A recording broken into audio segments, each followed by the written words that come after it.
savons nombreux en train de nous suivre et nous pensons que vous êtes disposés à écouter la parole de Dieu.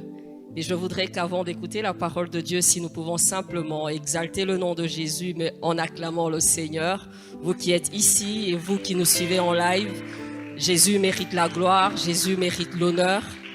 Nous acclamons notre Dieu et notre Seigneur qui nous a conviés ici dans cette rencontre de jeunes dénommée Yada.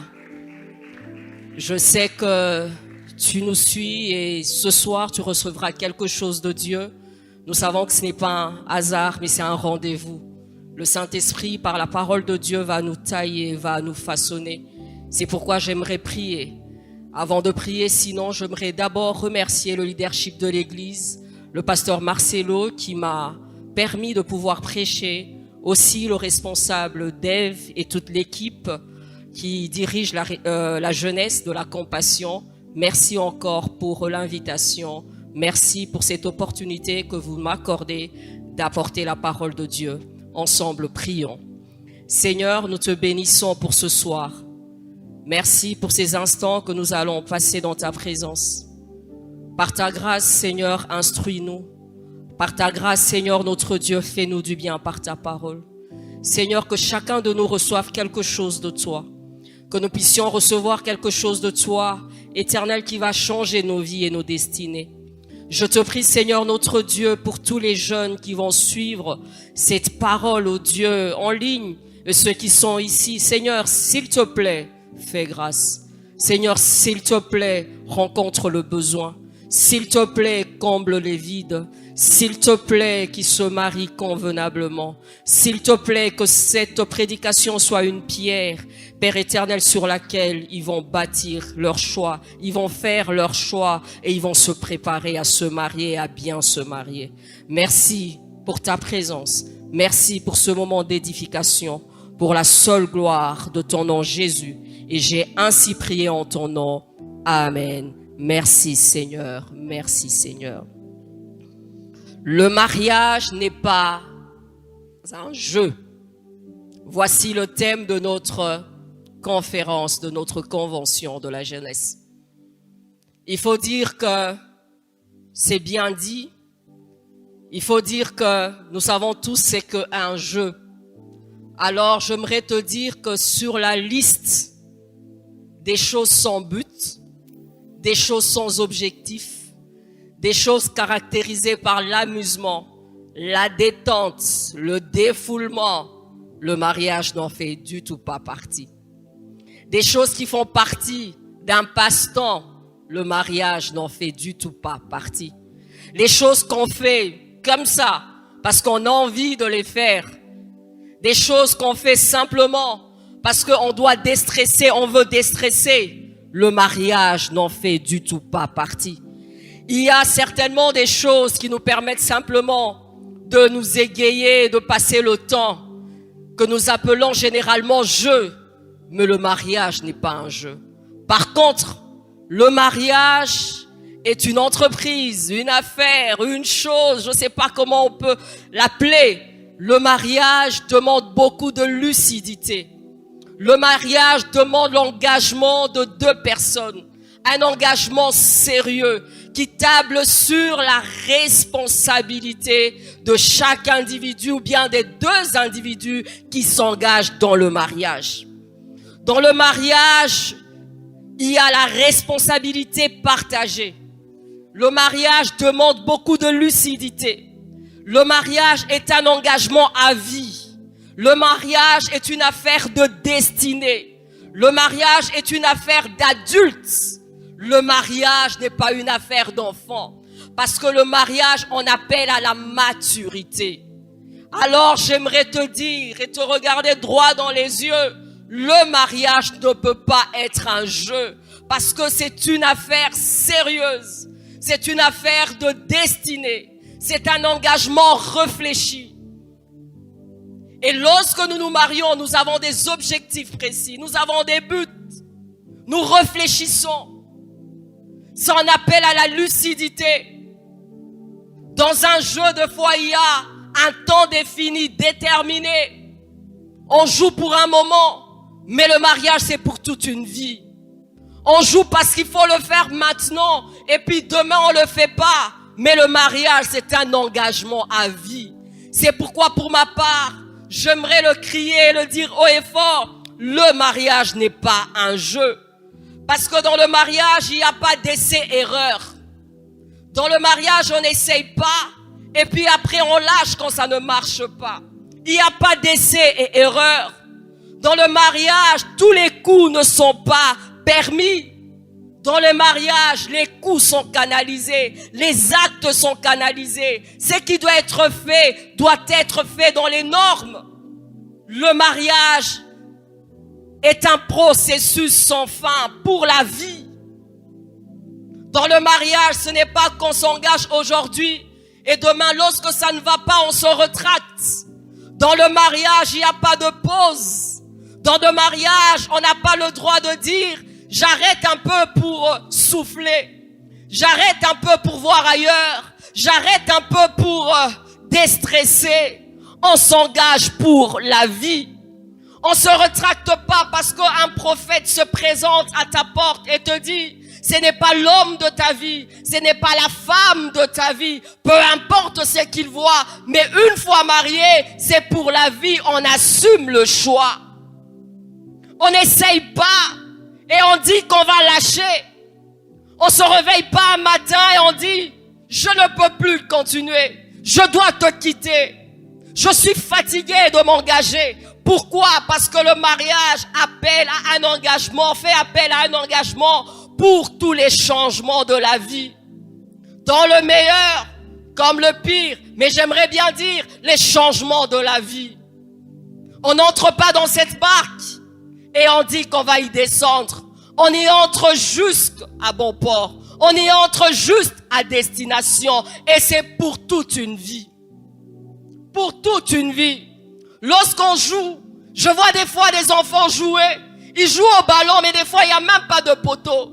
Ils jouent au ballon, ils ont un petit ballon, mais il n'y a pas de poteau. Tu te poses la question, pourquoi vous jouez? On joue juste pour faire passer le temps. On joue juste pour déstresser. On joue juste parce qu'on a envie de le faire. Et le lendemain, tu demandes, tu dis, mais pourquoi vous ne jouez pas aujourd'hui? Nous sommes fatigués de jouer. Mais dans le mariage, on ne se fatigue pas. On ne quitte pas la barque parce que c'est une affaire de destinée. Et puisque nous parlons d'une affaire de destinée, la destinée en appelle à la maturité. La destinée en appelle à la maturité. Donc, pour entrer dans le mariage, il faut être mature. Pourquoi nous disons que le mariage n'est pas un jeu? Ce soir, il y a 3 éléments qui vont nous aider. Mais la première des choses, j'aimerais te dire d'emblée, parce que le mariage implique Dieu, mais implique Dieu comme initiateur. Initiateur, c'est-à-dire le garant et le témoin. Le mariage n'est pas un jeu. Pourquoi? Parce que le mariage implique Dieu. Dieu, pas comme un observateur simplement, mais c'est Dieu l'initiateur. N'est-ce pas que nous disons que le mariage est une institution divine? Et si ça implique Dieu, je peux voir comme toi que c'est une affaire sérieuse qui va au-delà de 2 partenaires, qui va au-delà de l'engagement mutuel, mais son appel à la présence de Dieu, son appel à Dieu.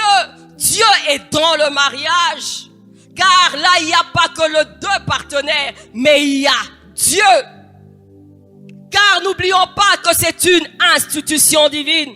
Il en est le garant, mais il est aussi témoin du mariage. C'est pourquoi lorsque nous lisons la Bible, dans Genèse 2, verset 18, la Bible dit ceci. L'Éternel Dieu dit, il n'est pas bon que l'homme soit seul. Je lui ferai une aide semblable à lui. L'Éternel Dieu dit. Ma Bible dit, ta Bible dit, c'est l'Éternel qui voit le vide. Et l'Éternel dit, et il le fit. Il a dit, et c'est arrivé. Il n'est pas bon que l'homme soit seul. L'initiative de Dieu, l'implication de Dieu, Dieu comme garant, Dieu comme élément moteur. Je lui ferai une aide semblable.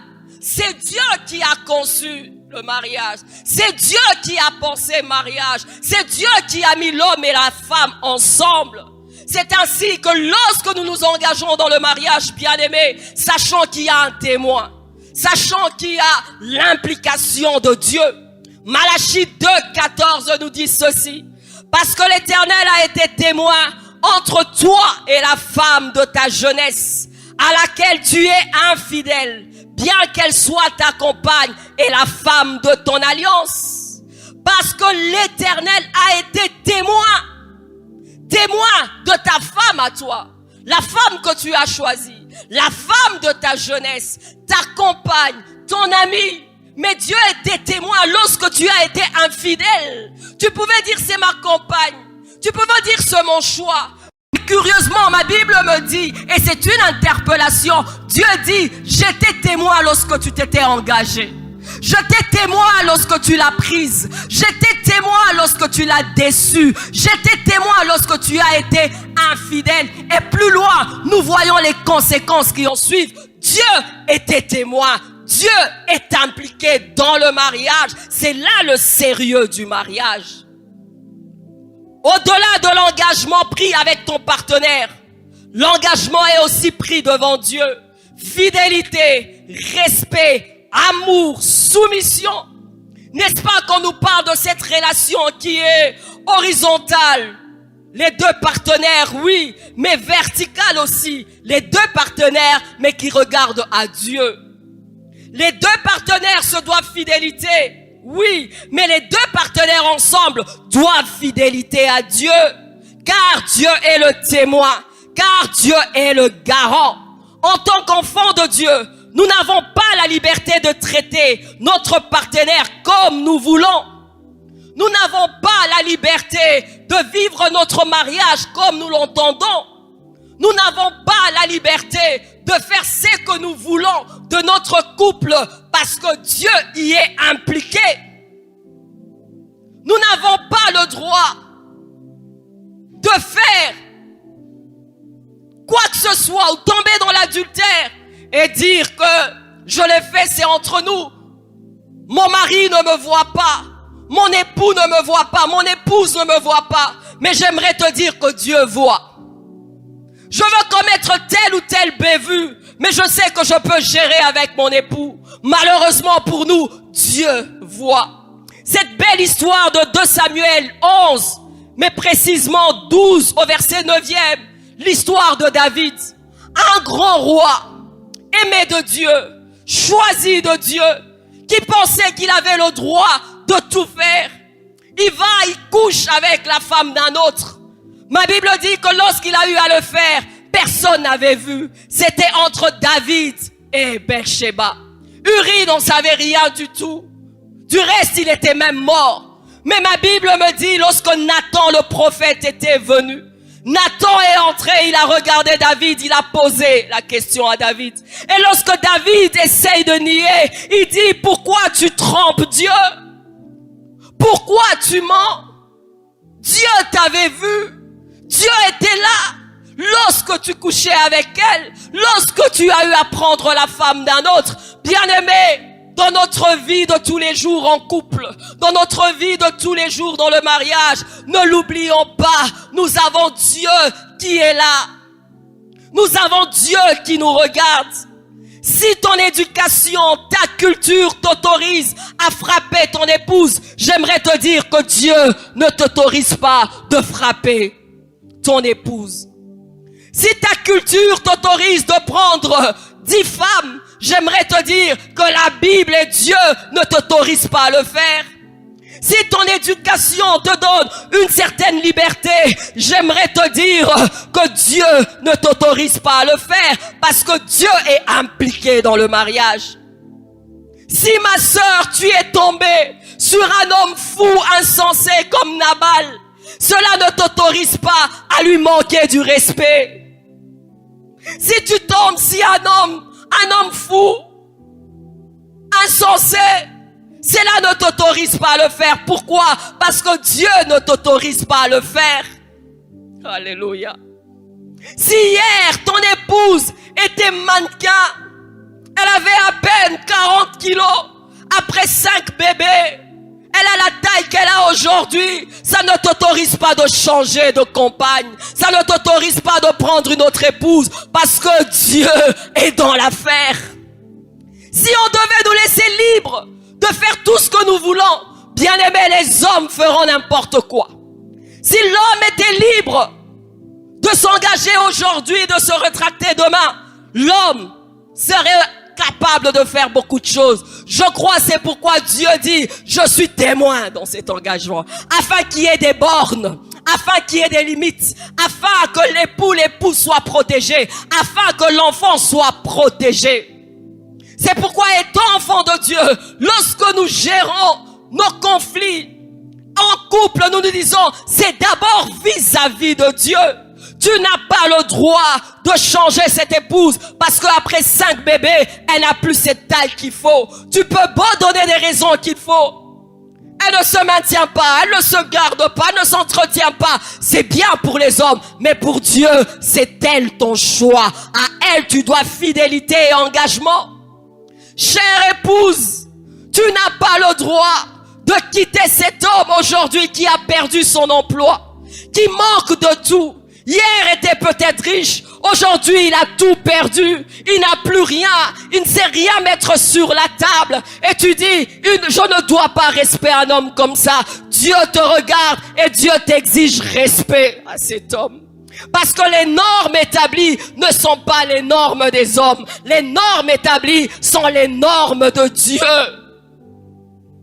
Nous sommes libres aujourd'hui. Je veux quitter cet homme parce qu'il ne peut plus faire ça. Il ne peut plus faire ça. Il ne prend pas soin de moi. Ça c'est bien. Mais l'engagement a été pris par rapport à tous les changements de la vie. Et le garant de l'alliance était bien là. Dieu était témoin. Si ton partenaire, ton époux, ton épouse ne peut pas te donner des enfants, ta culture, coutume t'autorise à avoir une autre, prendre peut-être ta servante et avoir un enfant avec, j'aimerais te dire, puisque Dieu est dans l'affaire, tu n'as pas le droit, tu dois l'aimer parce que tu l'as aimé elle, tu l'as pas aimé d'abord pour les enfants. D'abord pour les enfants. Bien-aimé, lorsque je lis tout ceci, lorsque j'observe l'engagement qu'il y a derrière, j'aimerais te dire que le mariage n'est pas un jeu. Le mariage n'est pas un jeu. Parce que Dieu est dans l'affaire. Et ma Bible me dit que Dieu fait toutes choses avec un but. Dieu fait toutes choses pour un but. Alléluia. Des passages comme tu ne tueras pas, tu aimeras ton prochain comme toi-même. Bien-aimés, ce sont des passages qui sont en vigueur aussi pour les couples. Les passages que nous contextualisons pour prêcher ou bien pour les autres, j'aimerais te dire que le premier prochain que tu as en tant que couple marié, ton conjoint, c'est ton premier prochain. Et tu vas voir que la Bible nous exige beaucoup par rapport au prochain. La Bible nous demande d'aimer notre prochain comme nous-mêmes. La Bible nous demande de traiter notre prochain comme nous-mêmes. Dieu nous demande de traiter notre conjoint comme nous-mêmes. Tu ne tueras pas que des langues qui tuent, que des paroles méchantes qui tuent, que des paroles blessantes qui tuent, que des femmes qui tuent avec leur langue, que des hommes qui tuent avec leur langue. On n'a pas besoin de se servir seulement d'un couteau pour tuer. On peut tuer en parole. On peut tuer en calomniant. On peut tuer quand on médit. On peut tuer même quand on toise quelqu'un. Il y a des gens qui n'ont même pas besoin de te répondre. Il suffit d'un regard pour comprendre que tu ne vaux rien. Alléluia. Il suffit d'un soupir pour comprendre qu'elle n'est pas d'accord avec toi. Il y en a qui sont fortes avec des mimiques du genre, elle fait ça, elle fait ça, elle fait ça, elle fait ça. Moi, j'appelle ça des soupirs inexprimables, qui veut dire beaucoup. Ça peut déjà tuer. Et cet homme qui réagit, qui dit, mais elle est impolie avec moi. Cette femme est impolie avec moi. Et les gens qui regardent, qui disent, mais n'a rien dit. Mais toi, sœur, toi, maman ou papa, tu sais que Tu as utilisé ton arme fatale. Tu n'as peut-être pas des muscles, mais tu as une langue qui peut tuer. Et Dieu dit, je suis le garant du mariage. Lorsqu'on se plaint des choses, et Dieu regarde nos réactions, Dieu regarde nos attitudes, Dieu regarde notre façon de gérer l'autre. Et Dieu regarde, et c'est Dieu qui nous juge. Nous avons tendance à aller vers les gens pour nous plaindre. Nous avons tendance à aller vers les gens pour parler de nos problèmes. Mais j'aimerais te demander une chose. Avant d'aller voir une tierce personne, va vers Dieu et demande à Dieu, est-ce que je gère mon mariage, mon couple comme il se doit? Parce que le garant du mariage, l'instituteur, c'est Dieu. Tu ne tueras point. Tu aimeras ton prochain comme toi-même. Dieu nous le demande aussi dans le couple.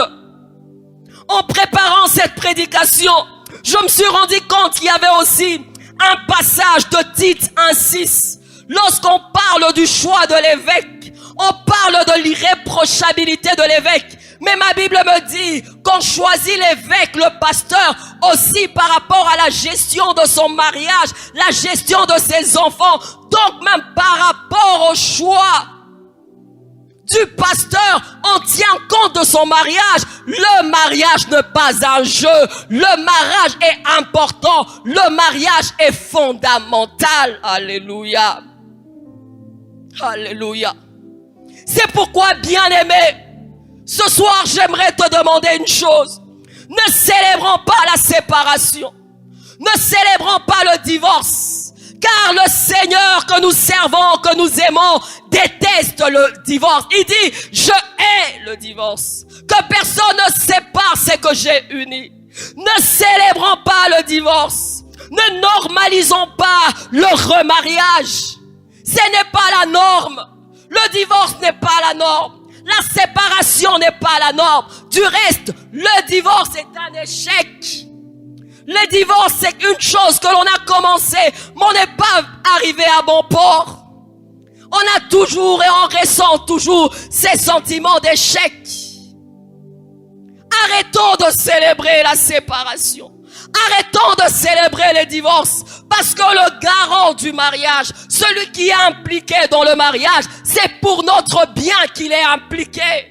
C'est pour notre bonheur qu'il est impliqué. C'est pour notre bien-être qu'il est impliqué. C'est pour nous donner la force qu'il est impliqué. C'est pour quand lorsque tu es faible, tu n'arrives pas à gérer ton conjoint. Il est là pour te donner la force de surmonter les épreuves. Dieu n'est pas là comme une décoration, mais il est actif pour cela. Il est actif dans cela. C'est pourquoi, bien-aimé, comme le veut notre Seigneur, j'aimerais te demander une chose. Jeûne, s'il te plaît, en rêvant mariage, en planifiant mariage, n'aie pas de plan B, en disant que si ça marche pas, je veux me rétracter. En disant que tel a divorcé après, il s'est remarié, tout va bien. Pose-toi toujours la question par rapport à l'implication de Dieu, par rapport au go de Dieu, par rapport à l'aval de Dieu. Pose toujours toi la question de savoir si Dieu est d'accord avec moi. Alléluia. Ne normalisons pas le divorce. Ne normalisons pas le remariage. Au contraire, le divorce fragilise l'Église. Au contraire, le divorce fragilise les futurs couples pour lesquels nous sommes des modèles.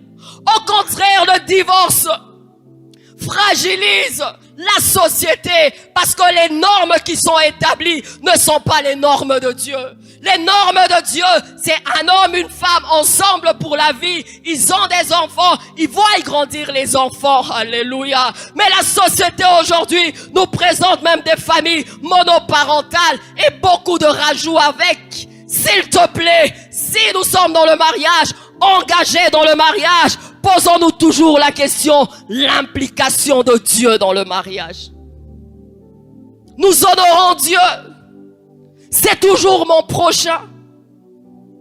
Comment je gère mon mariage? Étant témoin, qu'est-ce qu'il voit que mon partenaire ne voit pas? Bien aimé, l'occasion peut être présentée de tromper l'autre et dire que personne ne me voit. Je ne le fais pas parce que je veux blesser mon partenaire, mais je le fais pas d'abord parce que je ne veux pas blesser Dieu. Une sollicitation perverse à ma porte, indécente à ma porte. Mon conjoint n'en sait rien. Mon conjoint n'en saura même rien du tout. Je peux gérer, mais je regarde à Dieu parce que je suis un enfant de Dieu. Je dis, lui ne me voit pas, mais Dieu me voit. Alléluia. N'est-ce pas que ça devait être une garantie pour les bien-aimés qui épousent des enfants de Dieu? Parce qu'ils se disent que si j'ai un chrétien, si j'ai une chrétienne comme partenaire, au-delà de moi-même, il aura peur ou bien il va craindre son Dieu. Alléluia. Dieu. La femme qui craint l'Éternel sera louée. C'est cette crainte. La crainte de l'Éternel, c'est le commencement de la sagesse. C'est cette crainte de Dieu impliquée dans le mariage. Lorsque le vieil homme veut ressurgir dans le couple, il dit non, je suis converti. Lorsque le vieil homme veut ressurgir dans le couple, l'épouse dit ça, ce n'est pas moi. Je le fais pas à cause de Dieu. Lorsque le vieil homme veut ressurgir, on a les muscles qu'il faut, on peut frapper sur cette femme de petite taille. On dit ça, ce n'est pas moi, ce n'est plus moi qui vis, c'est Christ qui vit en moi. Je suis un homme régénéré. Dans mon couple, il y a l'implication de Dieu. Dans mon couple, il y a l'implication de Dieu. Mais en passant, j'aimerais te dire, toi qui as ce partenaire qui craint Dieu, il faut pas non plus que tu en fasses trop. Il y a des jeunes frères, lorsqu'elles tombent sur une sœur, ils se disent, c'est bon, elle ne réagira pas. C'est bon, celle-là, elle ne pourra pas mal me répondre. C'est bon, celle-là. Ou une sœur qui tombe sur un frère en Christ, avec sa petite voix et son petit doigt, elle fait, mais toi, tu blagues avec moi. Toi, on verra bien. Toi. Parce que c'est un homme régénéré. Fais attention, tu risques de réveiller le vieil homme. Dieu est impliqué dans ça. Lorsque tu regardes le sérieux du mariage, puisque nous disons que le mariage n'est pas un jeu, j'aimerais te dire que le facteur présence de Dieu dans le mariage ôte d'office le côté jeu du mariage. Le facteur Dieu, présence de Dieu, qui est Dieu pour nous, c'est que Dieu représente pour nous dans une affaire. Bien-aimé, là ce n'est plus un jeu, ça devient plus que sérieux. Parce que lorsque Dieu est là, nous avons des comptes à rendre. Lorsque Dieu est là, la gestion de tout ce que nous faisons est connue et regardée par lui. Je t'en supplie. Tiens en compte. Il dit, j'ai été témoin entre toi et la femme de ta jeunesse que tu as peut-être choisi, que tu as peut-être choyé, que tu as peut-être, je sais pas, c'était à ton goût, elle était à ton goût. Mais il dit, dans l'infidélité, j'ai été témoin. Tu as brisé l'alliance. J'ai été témoin. Quelqu'un pourra dire Seigneur, je t'aime. C'est elle qui m'a offensé. Seigneur, je te respecte. C'est lui qui m'a offensé. Mais si tu ne respectes pas ton conjoint, si tu ne respectes pas les normes, Dieu se sent offensé. Est-ce un jeu, jeune? Est-ce un jeu? Ne faut-il pas réfléchir avant de s'y engager, avant de mettre Dieu dans cette barque, avant d'impliquer Dieu dans cette histoire? Ne faut-il pas réfléchir? Le mariage n'est pas un jeu, parce qu'il y a l'implication de Dieu. Mais une deuxième chose, s'il te plaît, ce n'est pas un jeu, non seulement parce que Dieu y est impliqué, mais aussi parce que c'est l'implication de deux personnes différentes qui s'engagent à bâtir un ou à faire un, à bâtir un foyer, à faire un. Deux personnes différentes, deux personnes de sexe opposé, qui sont maintenant acteurs. Mais le comble, il ne joue pas en étant deux, il joue en étant un. J'aimerais te dire, ce n'est pas donné. J'aimerais te dire que ce n'est pas une mince affaire. J'aimerais te dire que ce n'est pas une affaire d'un jour. C'est quelque chose, c'est un processus à vie. Pourquoi? Parce que tu as ton background. Pourquoi? Tu as ton éducation. Pourquoi? Tu as tes valeurs. Pourquoi? Tu as ta famille.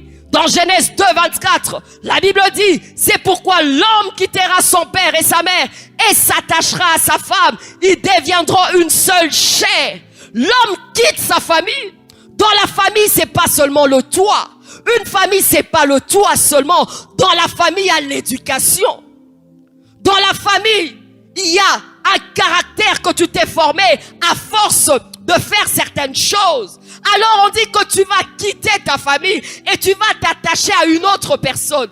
Et vous allez faire une seule chair. Ce n'est pas un jeu, ça. Cette compulation, cette conjonction, tous les jours, deux personnes différentes, mais qui vont même direction, une même destinée, bien-aimé. Le mariage n'est pas un jeu. Il y a des jours où toi, tu veux poser le pied droit, mais lui, c'est le pied gauche. Il y a des jours où toi, tu te sens bien à faire telle ou telle chose, mais lui, pour lui, ça lui dit absolument rien. Et là, il y a des ajustements. Il y a des concessions à faire. Et quand je parle ajustement, quand je parle concession, bien-aimé, ce n'est pas une mince affaire. Tu peux faire des ajustements avec un bébé. C'est facile. Mais des ajustements avec un adulte, surtout si tu tombes sur un homme qui s'est marié tard, pour changer sa façon d'être, sa façon de vivre, bien-aimé, ça demande beaucoup. Deux personnes opposées. Déjà, être homme et femme, ce n'est pas évident. La femme voit certaines choses d'une manière, l'homme la même chose. Ça déjà, c'est une différence. Les familles, la tribu, beaucoup trop de choses. Alors il faut mettre tout ça ensemble et faire bâtir un foyer. Allez ensemble.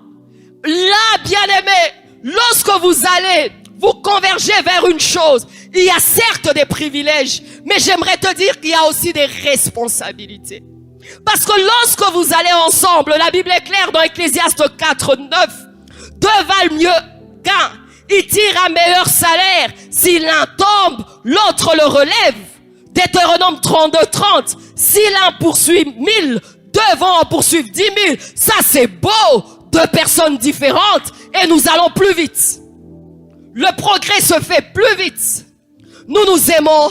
C'est la romance. Il n'y a plus de solitude. On te dit le matin, je t'aime, tu es belle. Tes parents ne te disent pas le matin à ton réveil, tu es belle. Mais tu trouves un prince charmant qui te dit cela. Il faut dire que tu te sens bien. Alléluia. Tu te sens aimé. Tu te sens gâté. Il dit que tu es bien. Tu es ceci. Peut-être que chez vous, tu n'avais pas trop ça. Il y a comme un manque qui est comblé. Parce qu'on dit que le mariage, c'est pour l'entraide. C'est pour la compagnie. Ça fait du bien. Les progrès sont évidents. Tu pouvais en faire 1000. Une fois marié, tu en fais 10 000. Donc vous multipliez les choses. C'est vers le progrès. Seul, tu ne pouvais pas avoir des enfants. Avec lui, vous avez des enfants. C'est très bien. Ça, ce sont les privilèges du mariage. Que c'est beau. La romance. Quand on te voit, tu embellis. Quand on te voit, maintenant, on t'appelle Madame X. Amen. Madame X. Et des fois, tu changes même d'allure et de démarche. Et ta petite main, c'est toujours ça. Pour qu'on voie l'alliance. Alléluia. Pour qu'on voie l'alliance. Tu es tout épanoui. Tu es bien. C'est ça. Deux personnes différentes. Deux personnes de sexe opposé qui se mettent ensemble pour faire une chose. Mais j'aimerais te dire que ce n'est pas un jeu, parce qu'au-delà de privilèges, il y a des responsabilités qui en appellent à l'engagement. Qui en appellent à l'engagement. Genèse 2:15. Lorsque Dieu parle à Adam, il dit, je t'ai placé dans ce jardin afin que tu veilles sur le jardin, afin que tu gardes le jardin, afin que tu cultives le jardin. Et vous cultivez à deux le jardin. Vous donnez forme à votre vie à deux. Vous placez les bords à deux. Chacun de vous est responsable dans cette quête. Chacun de vous est responsable dans cette lutte. Vous pouvez vous aimer follement, mais avoir des points, tous les points en commun, bien aimer, c'est rare. Vous pouvez vous aimer, Mais être identique, bien aimé, c'est difficile. Il y aura simplement ou bien une chose, ou voire deux choses qui vont vous différencier, qui vont vous distinguer. Et si vous ne gérez pas bien cette chose, bien aimé, pour certains, ça amène à la ruine. Et c'est ça, la responsabilité par rapport aux ajustements. La responsabilité par rapport aux concessions. J'ouvre une parenthèse, frère, lorsque tu fais le choix, ne tiens pas compte simplement d'un paramètre. Tiens compte de beaucoup de paramètres. Si tu peux tomber sur le 100%, gloire au Seigneur. Si c'est 90, c'est très bien. Mais n'y va pas avec le 10%. Tu es parti pour un travail de titan, un travail difficile. Un travail difficile. Parce que vous êtes différents. À l'époque, quand nos parents nous disaient non pour tel ou tel frère, on disait ils sont pas spirituels, ils sont matérialistes. On n'a pas seulement besoin d'avoir la même éducation. L'éducation est primordiale. L'éducation est capitale. Mais non, je suis instruite, il n'est pas instruit. On verra bien. Ça peut ou ne pas passer. C'est important. Un homme pouvait dire, lorsque tu fais le choix, n'ouvre pas simplement un œil, ouvre les deux. Si c'est un œil, ouvre le bon. Alléluia. Ouvre grandement les yeux. Pourquoi? Les différences sont appelées à être ajustées, à faire des concessions pour aller vers une destinée. Sinon, tu vas tomber sur un homme qui va te ralentir. Sinon, tu vas tomber sur une femme qui va te ralentir vers ta destinée. Sinon, tu vas tomber sur un partenaire qui ne va pas voir et travailler le progrès comme toi tu le vois. La romance, c'est bien au début, mais à un moment donné dans le mariage, on devient lucide. Lucide, ce n'est même pas le nom. On devient... Je te l'accorde. Alléluia. Ajustement. Concession. Pas facile. Pas un jeu. Pourquoi? Parce que le mariage n'est jamais une ligne droite. J'aime quand on se marie, ou même avant de se marier. Moi, j'avais mon calendrier et je disais, en telle année, je vais finir mes études. Après mes études, je veux commencer un travail quelque part. Et après le travail, je vais faire mes enfants. Bien aimé, j'ai dû attendre 9 ans pour avoir des enfants. Alléluia. J'ai dû arrêter mon travail de rêve. Le mariage n'est pas une ligne droite. Dans le mariage, il y a des imprévus. Dans le mariage, il y a des aléas. Dans les mariages, il y a des épreuves. Alléluia. Dans le mariage, il y a des épreuves. Il y a des changements qui viennent bouleverser. Même la venue des enfants, des fois, bouleverse. Il y a des gens qui ont du mal à gérer ça. Vous étiez seulement à 2, chouchou, bisous. Maintenant, il y a un bébé là qui aime des bisous. Et il les aime à gogo. Alléluia. Un gros bébé qui ne veut que téter.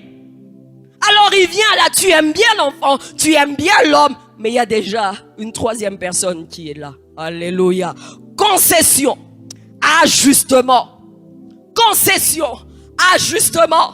Par les époux et épouses qui ont peut-être passé ou dépassé les 5 ans. Ils vont me regarder et dire, maman, aïe, tu as raison.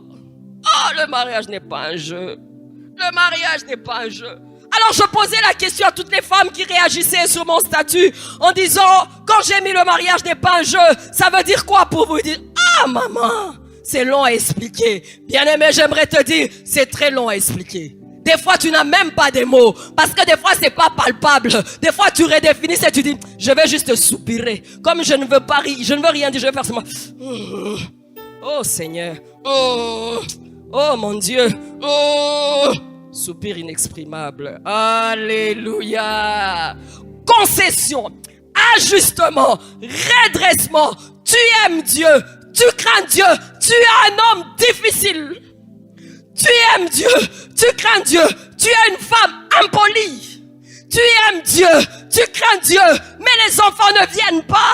Tu aimes Dieu, tu crains Dieu, tu es un homme sale. Tu aimes Dieu, tu crains Dieu, tu es une épouse qui n'arrive pas à te faire la cuisine. Ajustement, concession. Concession. Et là, le caractère inchangé refait surface. Pendant ce parcours, le caractère camouflé, le caractère inchangé refait surface. Lorsque vous êtes fiancés, jeunes gens, c'est beau. Je t'aime. À un moment donné, il entre en extase, il parle en langue, il dit « Chéra, baba, ouh !» Petit frère, qu'est-ce qui se passe? Non, c'est le père qui m'a adressé un mot pour la convention Yada. Ah, frère! Alléluia. Le caractère inchangé refait surface. Cette belle choriste qui a une voix angélique, cette belle choriste, lorsqu'elle chante, vous avez des frissons. Impoli à la maison, tu dis, qu'est-ce qui se passe? Parce que les jeunes pensent que lorsqu'ils épousent une choriste, elle va chanter le matin, elle va chanter à midi, elle va chanter le soir. Le jour où tu mettras rien sur la table, elle n'aura pas la force de chanter. Alléluia. Lorsque tu vas épouser une intercesseuse, le matin elle va prier pour les nations, le soir elle va prier pour l'église, et la nuit elle va te prendre en charge. Illusion. Illusion.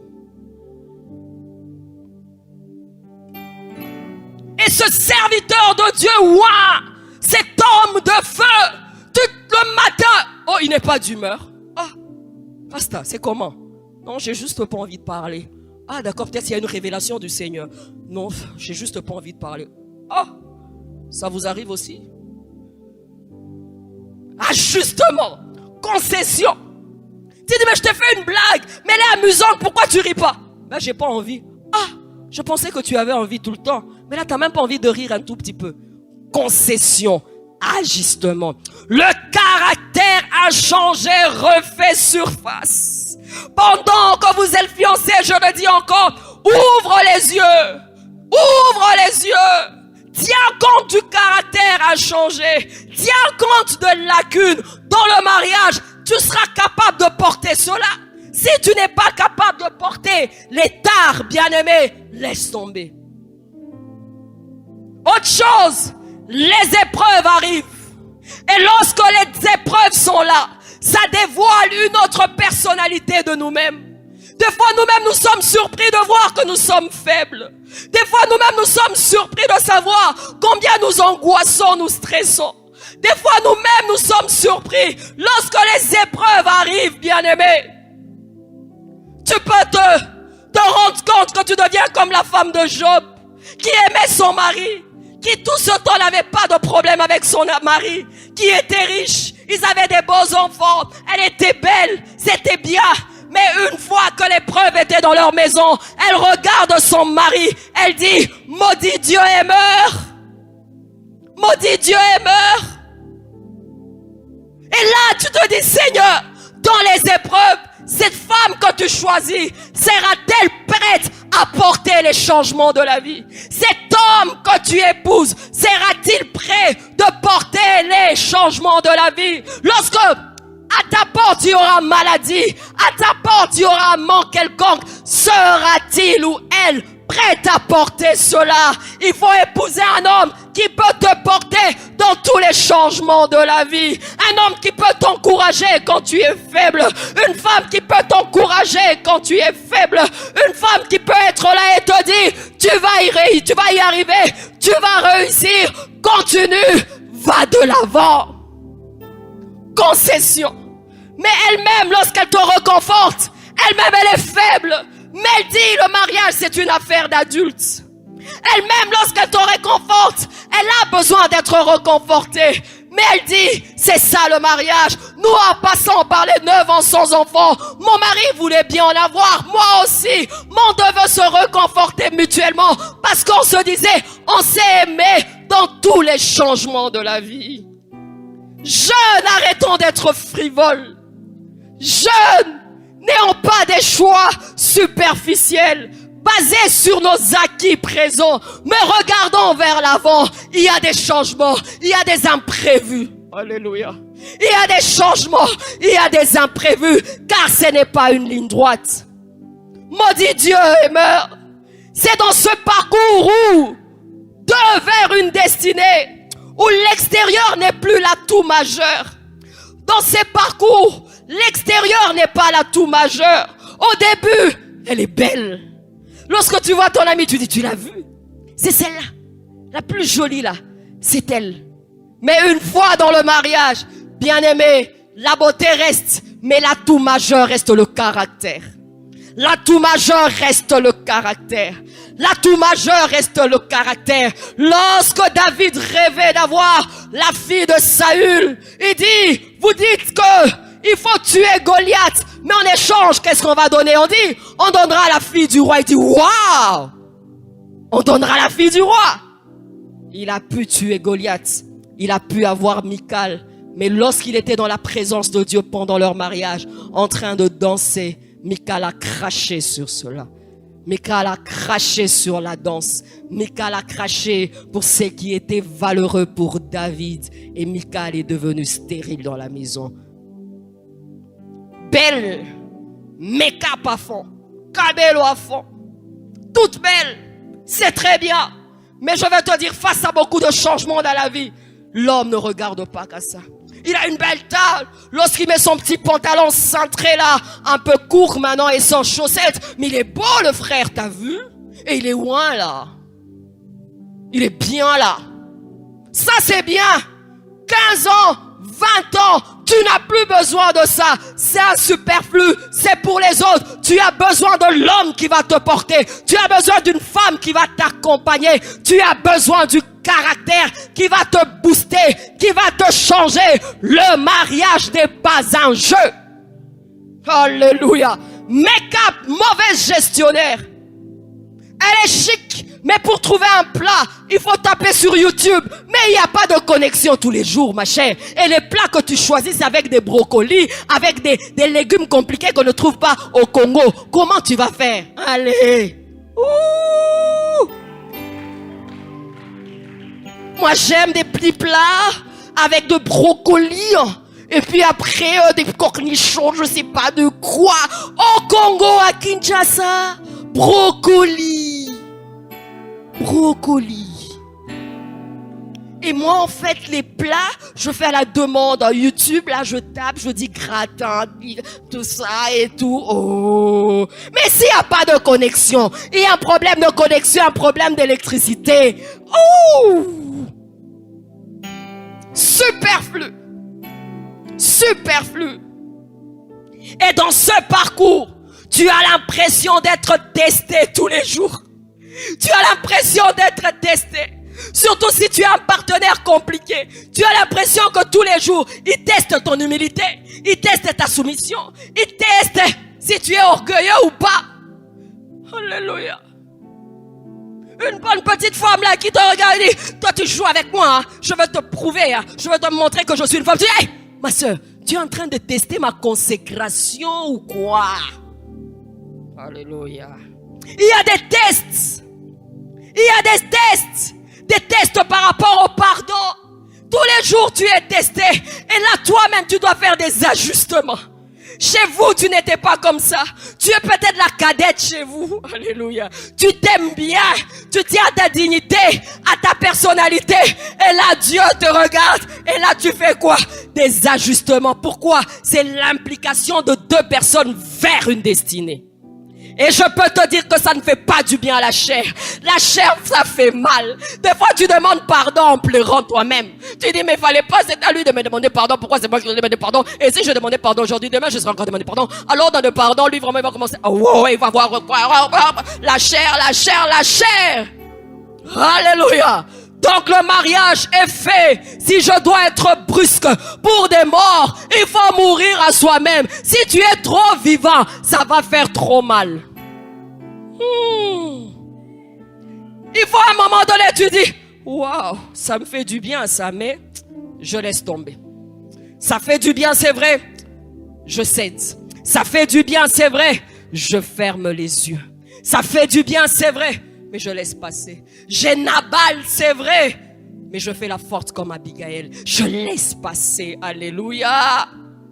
C'est très important.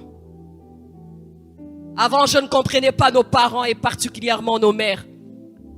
Je pouvais parler avec ma mère et dire comment tu as fait pour supporter telle ou telle chose. Elle te dira j'ai laissé passer. Elle te dira les femmes qui ont affronté les hommes, les femmes qui ont plus prôné leurs droits, aujourd'hui elles ne sont peut-être pas dans le mariage. Mais aujourd'hui je peux te dire que j'ai tout gagné. J'ai fait des concessions. Et en faisant des concessions, curieusement, j'ai gardé mes privilèges. Lorsque tu travailles sur tes responsabilités, tu vas garder tes privilèges. Lorsque tu vas bâtir sur tes responsabilités, tu vas garder tes privilèges. Responsabilité, privilège. Responsabilité, privilège. Et c'est en ce moment, dans cette étape, il y a des options. Soit on opte pour continuer, soit on opte pour s'arrêter. Soit on opte pour la destinée, soit on dit c'est trop Seigneur, je lâche. Soit on dit Seigneur, je vais avancer, elle changera.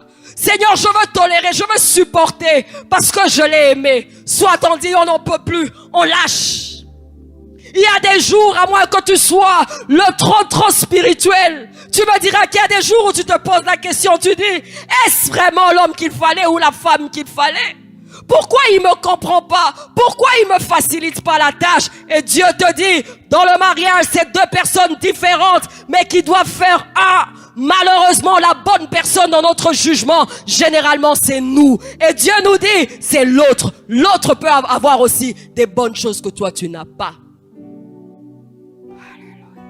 L'unité de valeur, l'unité de mesure dans notre orgueil, généralement c'est nous. Moi je voulais ça, mais lui ne voulait pas ça. Moi quand je veux faire ça, lui n'aime pas ça. Retourne deux fois la conversation. Il aime ça et je voudrais faire comme lui. Alléluia. Alléluia. On se décide soit d'avancer, soit d'arrêter.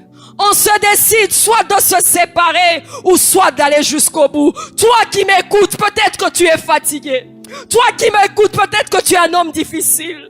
Toi qui m'écoutes, peut-être que tu es épuisé. Tu as fait des ajustements, de concessions. Tu n'y arrives pas. J'aimerais te demander, par la grâce de Dieu, la force de l'esprit, reçois la force de continuer. Reçois la force d'avancer. Ne t'arrête pas. C'est une affaire de destinée. Alléluia. Soit on se dit, je mets mon orgueil de côté. Soit on se dit, Dieu m'a placé dans ce jardin, je veux cultiver ce jardin, je veux garder ce jardin, je veux veiller sur ce jardin. Mon option n'est pas de regarder les ex, mon option n'est pas de regarder la personne à qui je dis non, qui est devenue, je ne sais pas, un super homme. Mon option c'est de regarder dans ma maison et qu'est-ce que je ferai de mon jardin. Attention, j'ouvre la parenthèse. Tu check un peu sur Facebook. Qu'est-ce qu'il est devenu? Sa femme, elle est même pas belle. Elle sert en Christ, laisse tomber un peu là. Alléluia. Son mari, dans le pouls là, il y a déjà un petit problème sérieux. Ta maison, ta gestion, ton jardin. Alléluia. C'est pourquoi, jeunes gens, voici l'importance d'y aller avec Dieu. Jeunes gens, c'est pourquoi l'importance d'y aller avec le Seigneur. Dis Seigneur, comme Moïse dans Exode 33, 15. Moïse dit, je ne marche pas. Si toi-même, tu ne viens pas avec nous. Si toi-même, tu ne marches avec nous. Nous n'allons pas partir d'ici. Si toi-même tu ne marches pas avec nous, nous ne partirons pas d'ici. Moïse dit, pour que je m'engage dans une chose, je veux que toi-même tu partes avec moi. Dis Seigneur, mes yeux peuvent me tromper, mes sens peuvent me tromper, mais je veux que toi-même tu viennes avec moi. Alléluia. Ne te gêne pas d'entrer en retraite pour le mariage. Il y en a qui ont honte de dire, je ne peux pas entrer en retraite pour le mariage, mais tu entres bien pour l'argent, non? Tu entres bien pour l'onction, une autre dimension, onction, level, un mauvais mariage, un mariage gâté, il n'y aura pas de level. Vas-y en retraite pour le choix du conjoint. Dis Seigneur, rends-moi sensible. Dis Seigneur, si c'est pas le bon monsieur, la bonne femme, je t'en prie, écarte cet homme de ma route, même si dans ma chair ou moi-même je me sens bien, il dit, toi-même marche avec moi. L'important, jeunes gens, d'y aller avec Dieu. Malheureusement, nous y allons et après nous demandons à Dieu de nous accompagner. Dieu est le garant, Dieu est l'initiateur. Dis à Dieu et demande à Dieu de te précéder, car Dieu contrôle le maintenant et le demain. Dieu connaît l'aujourd'hui du monsieur et le futur du monsieur. Dieu connaît le cœur.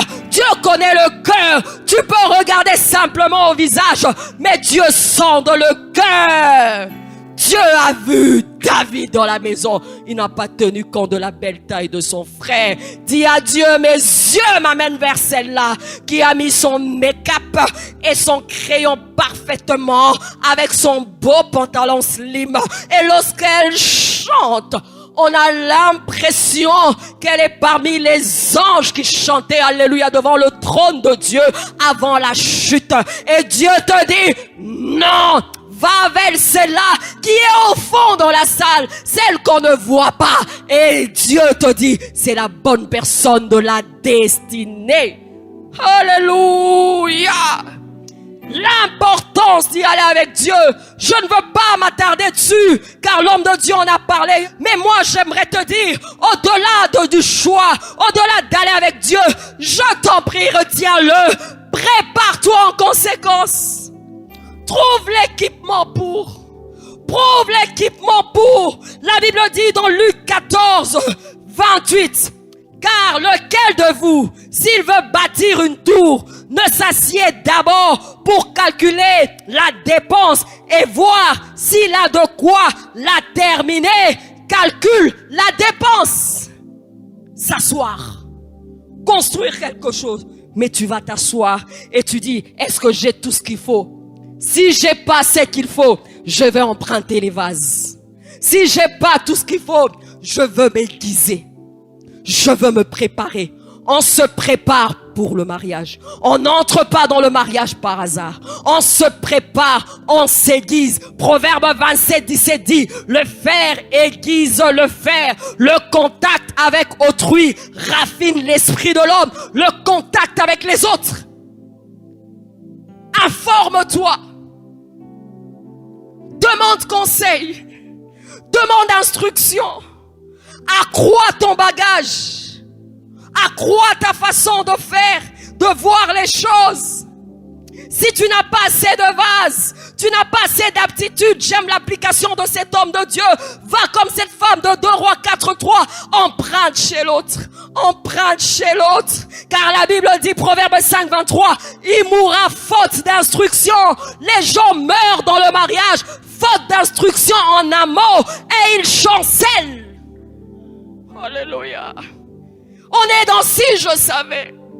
Plusieurs que tu rencontres aujourd'hui, divorcés, séparés, ils te disent, j'avais pas la bonne information. J'avais pas le bagage qu'il fallait. Je ne savais pas que le mariage impliquait non seulement privilèges et responsabilités. Je ne savais pas que j'avais déjà quelque chose. Il fallait seulement que je travaille pour que ça s'embellisse et que ça grandisse. Alléluia. Monte sur le dos d'un grand et tu verras plus loin. Localise un leader, localise un aîné. Ça peut être ta mère, si elle n'est pas là. Localise quelqu'un qui a réussi dans ce domaine. Pose des questions. Ne va pas simplement sur Internet apprendre à comment faire des choses superficielles. Entre aussi sur Internet, suivre les témoignages concrets des chrétiens pour en avoir l'équipement. Faute d'instruction. Nous sommes dans une génération où les gens sont busy. Nous sommes dans une génération où les jeunes gens n'ont pas le temps. Nous sommes dans une génération où les jeunes gens ne veulent pas écouter. Nous sommes dans une génération où tout le monde connaît tout. Nous sommes dans une génération, lorsque tu parles avec un moins âgé, à peine tu as dit un mot, il en est à 30 et tu te dis, il est là pourquoi? Alléluia. Nous sommes dans une génération où la jeune fille, lorsque les mères préparent, elle est sur Internet. Elle est en train de plaquer ses ongles.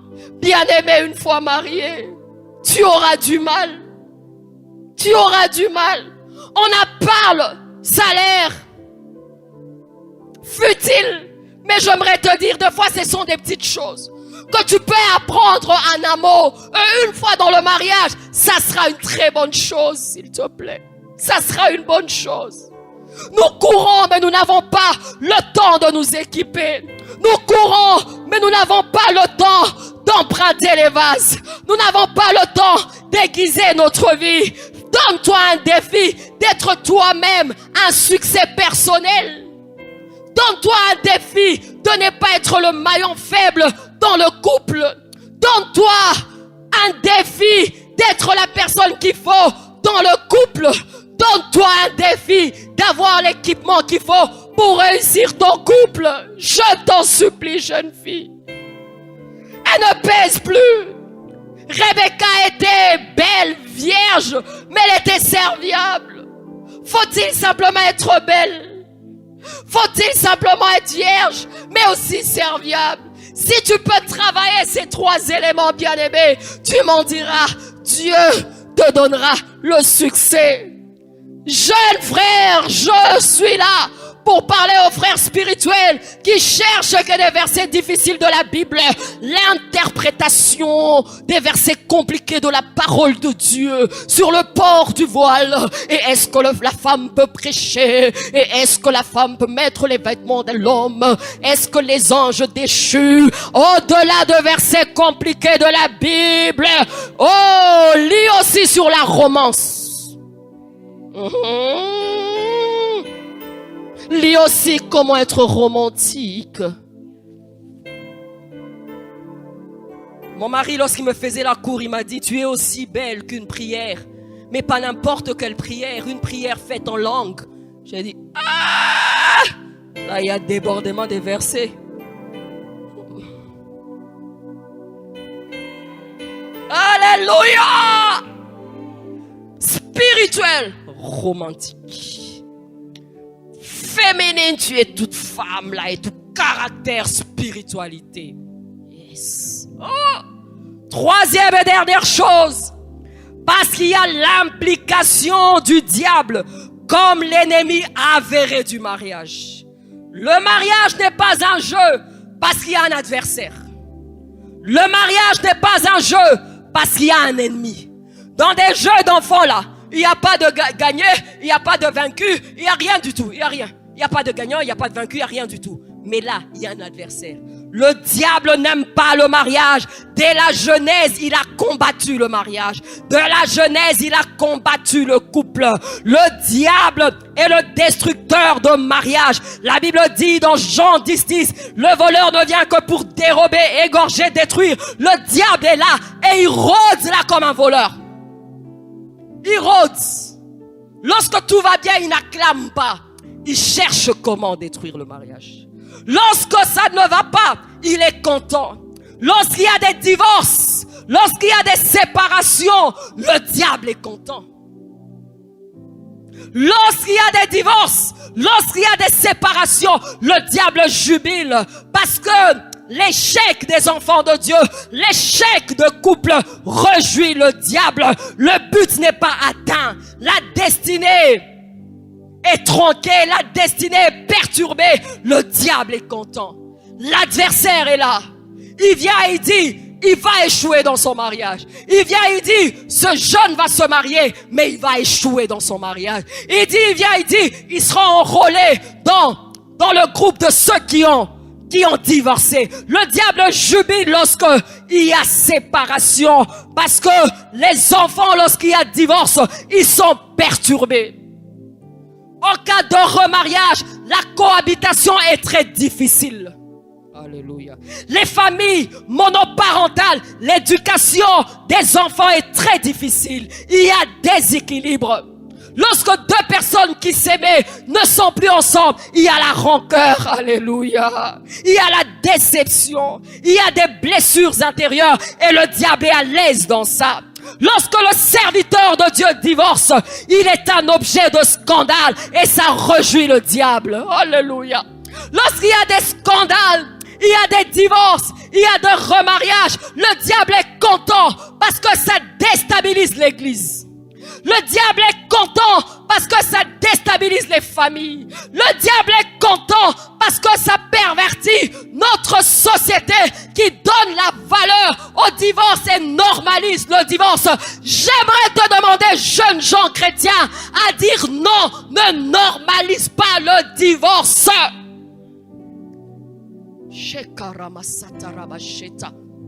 Il y a un esprit derrière. Le diable veut ça. On en parle comme si de rien n'était. Ce n'est même plus un scandale, c'est un détail. J'aimerais te dire que ce n'est pas un détail. Surtout pas un détail pour cette épouse qu'on a abandonnée. Surtout pas un détail pour cet homme qu'on a lâché. Surtout pas un détail pour cet enfant qui ne vivra plus avec ses deux parents. Surtout pas pour cet homme qui est obligé de partager ses biens. S'il y avait communauté des biens, ce n'est pas un jeu. Si on demande à Dieu, il dira, je hais le divorce. Le diable est là. Et on observe, on acclame. Ça fragilise l'église. Certains en sortent faibles. Il y en a qui ont des crises d'AVC après le divorce. Il y en a qui ont des crises de dépression après le divorce. Peut-être que vous avez simplement un échantillon où les gens sur Facebook nous montrent leurs photos de remariage. Mais il y a un fond que les gens ne nous montrent pas. C'est un échec. Et le chèque fait mal. On n'entre pas dans le mariage pour échouer. Si on tient compte de l'implication de Dieu, si on tient compte des privilèges et de responsabilités, ajustement, concession, et le diable qui veut pas nous voir ensemble, je te dis bien aimé, on va veiller sur notre mariage. Dans le couple, des fois, il y a juste des ressentiments qui viennent d'où tu ne sais pas. Mais c'est comme si une voix du diable qui te dit, mais lâche, tu peux refaire ta vie. Lâche, tu peux refaire ta vie. Vas-y, tu peux refaire. Et après le divorce, c'est comme s'il va te huer. Il dit, je t'ai eu. Prêche encore sur le mariage. Je t'ai eu. Prêche encore sur la fidélité. Je t'ai eu. Prêche encore sur l'éducation des enfants. Est-ce un jeu? Joue-t-on avec le diable? Pouvons-nous s'amuser avec le diable? Dans une affaire comme le mariage, où notre adversaire est connu et il est avéré. Il a une carrière, il a fait tomber des géants. Il a séparé des couples avant nous. Il a fait trébucher des hommes plus loin que toi. Il a fait craquer des gens plus loin que toi. Généralement, on n'entre pas dans le mariage pensant au divorce. On y entre pour la vie. Et dedans, il y a des aléas et des imprévus. Jeunes gens, s'il te plaît, prépare-toi. Jeunes gens, s'il te plaît, confie-toi à Dieu. Jeunes gens, le mariage n'est pas un jeu. N'y va pas seul, refuse d'y aller seul. Jeunes gens, s'il te plaît, n'y va pas vite. Et l'équipement spirituel, et l'équipement émotionnel, et l'équipement matériel, n'y va pas seul. Accepte de faire des ajustements même avant. Travaille sur ton caractère afin d'être cette femme. Lorsqu'on la trouve, on trouve le bonheur. Afin d'être cet homme, lorsqu'on cherche l'homme fidèle rare, cet homme est là. Ce soir, je ne peux que prier avec toi. Ce soir, nous ne pouvons que demander la grâce de Dieu. Les mariés ont des requêtes à présenter à Dieu par rapport à leur mariage. Les célibataires veulent demander à Dieu la force afin de ne pas rater leur mariage. Les célibataires sont là, les jeunes gens sont là et demandant à Dieu, Seigneur, c'est pour la vie, donne-moi la bonne personne. Les mariés sont là et disent, nous ne sommes qu'à nos 10 ans, nos 15 ans. Nous avons encore un chemin à parcourir. Seigneur, donne-nous la force. Seigneur, donne-nous la force.